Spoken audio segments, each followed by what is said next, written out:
In the Pyramid Code, it talks about something called the original divine race. The initial race here on Earth was a very spiritual race. I would say that they were 90% spirit and 10% matter. However, for some reason, which I do not understand, there was another race that arrived or was created to Earth. There's a race in some of these circles that are called the Polarians. And all Bashar has said is almost over 1 million years ago, there was the original race or species that we virtually know nothing about. An ancient civilization, which the raw material also says happened, came down and manipulated the human DNA to help us evolve faster. And this very well could be the explanation for how and why the human brain doubled in size. About 250 to 300,000 years ago is when they left. There's so many things that I want to say.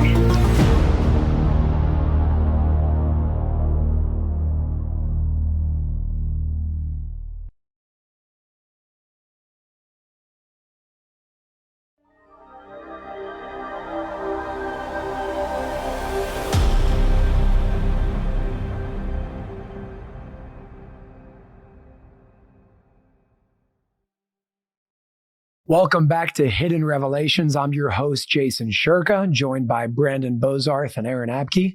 And this is episode 2, all about forgotten history of humankind.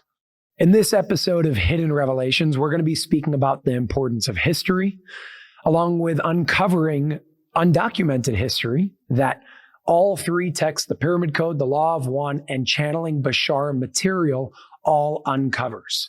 Some of it is documented, only documented differently, and other parts are not documented whatsoever, at least in the history books that we call history books that were taught in school. So with that being said, I first want to start on the big picture idea of history and its importance. History really shows us who we are. It empowers us if we know that we were at a very high level in the past, and it disempowers us if we don't know, but we really were somewhere in the past. In the Pyramid Code, there's a line that says, as I went through the Baraka process, which is a long process that takes years, I first learned about current world history. Only after did I begin to learn about the spiritual power as opposed to the physical power and how the two can be connected. And the reason why I bring this quote up right now from the Pyramid Code document is because the Baraka process was pretty much a process that every offspring of the Fatasol, or the lineage of the pharaohs at the time, had to go through in order to reach high spiritual capabilities, or what we would call today supernatural powers. And the first thing that was focused on was the history of mankind. Now, we're always taught that human beings will always be corrupt. We'll always be greedy. We'll always be evil to an extent because that's just the way it is. And my question is that true? Is it really just the way it is? Is that really part of human nature? Or is evil, greed, corruption, and war just a resonance and a consciousness that we are currently tuned into? So before bringing up certain portions of the Pyramid Code, which we'll dive into and then connect to the Law of One material and the Bashar material, Brandon, Aaron, I'd love to hear from you guys in terms of your idea of the significance of the importance of history as a whole. Yeah. Well, like you said, it answers the question of who are we and where did we come from? That's the foundation of our identity. It's the foundation of what we consider normal, what we consider possible. The history that we're going to talk about today that syncs up between all of these bodies of work is, in my opinion, the opposite of the current normal identity of who and what we think we are and where we came from, and what that implies about the society we live in. And if we can be given a narrative that is not true, then what does it mean and what direction could we head in when we're given a narrative that is not only true, but incredibly empowering? Absolutely. Absolutely. Yeah, I think even the history of ancient Egypt is like very indicative of this way we've divorced ourselves from our ancient past and tried to almost like rewrite human history in a way that relates more to who we are now. Because in a sense, we have no ability to heal a shadow we don't look at. And so our ancient past would tell us that we actually had a very divine spiritual past that has been lost through some of the things we talked about in episode 1, our obsession with technology, getting out of our spirit and our essence and into, things outside of us as being our saviors or whatever. And so in ancient Egypt, in Egyptology rather, we know that there's kind of two narratives now that have emerged where traditional Egyptology says, oh, Egypt's only, maybe 5,000 or 6,000 years old or something like that. And that's been the main narrative in Egyptology for a century or longer. But then you've had John Anthony West and Graham Hancock and so many other researchers and Egyptologists who've come along and said, wait a minute, like we see a lot of signs that this culture, this society is tens of thousands of years older than we thought that they were. One is the mystery of the Sphinx, right? Geologists were able to decipher that there are weathering patterns from rainfall that show that this couldn't have happened less than like 30,000 years ago.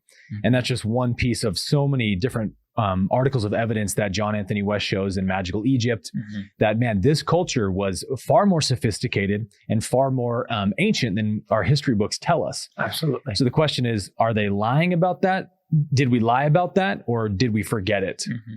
I think that's where the implications of everything comes up as well, to shed the importance and shed the light on the possible implications that all of this can actually mean in terms of who we are. Because right now we're under the impression that we're more advanced than we've ever been. Right. And according to these texts, we're actually as primitive as we've ever been. It's the exact opposite, like Brandon said.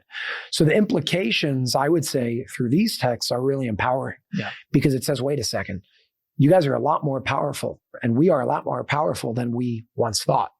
We had technology that surpasses the technology that we think is cutting edge today already 3,000, 4,000 years ago. And the question is, what happens next when that's accepted? Right? Right now, it could be called, oh, it's a conspiracy. There's no proof. But what if it wasn't? And that's where the implications come in. That's where I think there's a beauty in terms of our potential that can be found and remembered once again of what the next steps for humanity hold, because we've been there. Now the question is, what happens when we remember that on a collective level? And that's what I'd like to bring forth in this episode of the power of the remembrance when we remember what it is that we speak about here today. Can we integrate that part of us again that we lost in recent times? And this is where so much synchronicity happens between these three bodies of work, in that this is actually how you and I got connected, was through the pyramid conversation. In the Law of One, Ra being the sun god of Egypt, Ra was given that name, the social memory complex called Ra. They teach in the Law of One that they were given that name by the Egyptians they came to visit. They say about 11,000 years ago. So 10,000 years or so before, or 9,000 years before the Fatisal in the story of the Pyramid Code, right? They came to Egypt because they saw that Egypt was, in what the way that they term it is, in a state of perpetual spiritual childhood, because they were only living to about 30 years old. And we know this from ancient history as well, Egypt history, that there was a lot of diseases from the Nile River and pollution and things that were killing people at a very young age. So they weren't able to advance spiritually like one would want to in an incarnation. So they were just stuck in this period. And because they were a very pantheistic society, they believed everything was God in a form. Ra did not see it as an infringement to visit them openly and continue to teach them about the Law of One, because they already basically believed it in a primitive way. So they visited Egypt, and they talk in the Law of One extensively about the pyramids, how they were built by extraterrestrials. At least the Giza pyramids were, and there's like something like 50 plus pyramids in Egypt. And they were used as centers for initiation and for physical healing. So spiritual and physical healing. And then those teachings of Ra got corrupted, very much like they did as well in the Pyramid Code, by the powerful elites trying to use them to create more of a separation between the upper class and the lower class, which is very much opposite to what the Law of One teaches, that all is one and equal. So they said, we found ourselves in this hypocritical position that our teachings were being skewed and distorted for power. And so we left Egypt at that time. And many texts have said that other ancient species of extraterrestrials have visited Egypt like Ra did. And it was a society, because they were so advanced spiritually, that extraterrestrials, it was kind of like a hot spot for ETs. And I think that's where we see a lot of cool synchronicities. There are so many synchronicities alone in just what you brought up. Yeah, same in the Bashar Material. Before we even get to ancient Egypt, let's go back. Yeah. Let's go back before Egypt, before Atlantis, before Adam and Eve, if that's even a thing, right? Because I know a lot of these texts speak about that as well. Maybe there was a time before then where certain things happened.